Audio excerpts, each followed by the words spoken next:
One. Hi, I'm Jimmy Barsky and I'm a student at Global Academy. And I'm Edwarda and I'm also a student at Global Academy. And today I'm going to be interviewing Edwarda on her Brazilian Jiu-Jitsu career. So let's get started. Beyond your name and rank, how would you say your relationship with BJJ has evolved from your first day to where you stand now? I think on my first day I was very nervous. I had it, like everyone and myself, I had this expectation. Since I was the coach's daughter, everyone thought, oh yeah, she knows the moves, she's been doing it since birth, and that was obviously a lie. And I was really nervous because I was like, oh, like, what if I go in there and I mess up and everyone laughs at me? Obviously that didn't happen, but I would say I've evolved in the sense of like I'm more confident now, but when I first started I was definitely like so nervous and I was like, oh, I'm going to mess up and everyone's going to judge me because they expect me to know everything. But yeah, that was my first little moment. And if you had to describe BJJ without using the words fighting, grappling or self-defense, how would you define the essence of what you do? It's definitely a mental game, and I think I would call it a puzzle, really. It's all about like knowing what to do next when you get put in a certain position. So I would say, apart from grappling, which I'm not allowed to say, it's definitely a mental game. It's really about what you tell yourself when you go in, because you can fight with whoever and like no matter who they are, what size they are, anything. So it's definitely like a mental game and what you tell yourself before you step on the mat. And what would you say was your specific tipping point in your life that made you decide to start BJJ?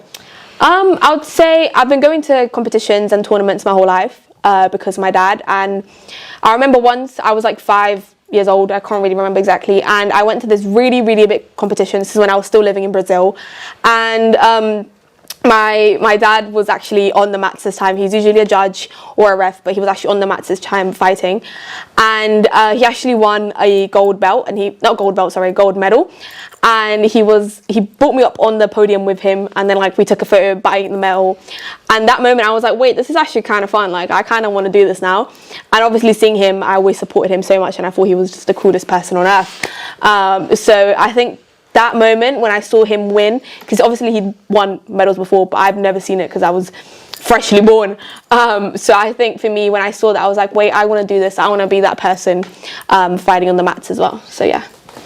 And BJJ is seen as quite an intimidating sport. Yeah. Why do you think the general public thinks that? And is there a different reality to? Yeah, definitely. I think it's completely different. I think people assume it's like other martial arts and that you can kick and you can do all these sorts of things and punch and that. And it's none of that in jiu-jitsu. It's really like grappling. You're on the floor. You're, like I said, it's a puzzle. You're trying to move around the person.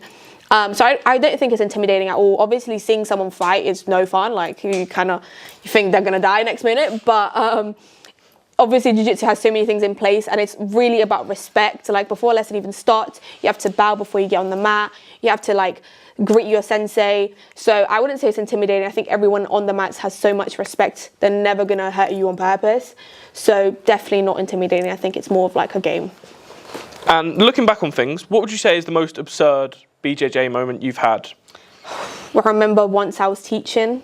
I recently started teaching with my dad, who's a sensei. And before the lesson starts with the kids, I teach kids from like 5 to 14. And the kids were all lined up waiting.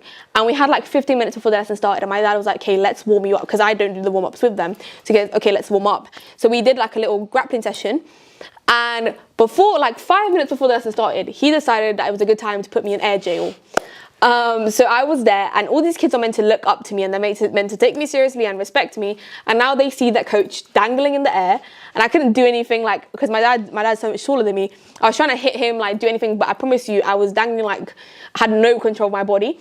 So I think that's the moment that I was like, hey, what am I doing in my life? What's happening, and why am I in the air? And we have 2 pieces of equipment behind us. Yeah. Could you first explain what they are? Okay, so in jiu-jitsu you have to wear gi, or you can do no gi. This is a rash guard. You can usually wear it under the gi as well, because gi is like a bit rough on your skin.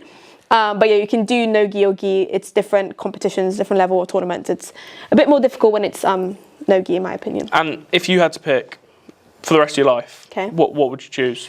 Definitely gi. I think gi, not only is it easier in my opinion, because no gi, it's like you can't really grip on anything and the person's slipping and sliding and it's a lot of adrenaline.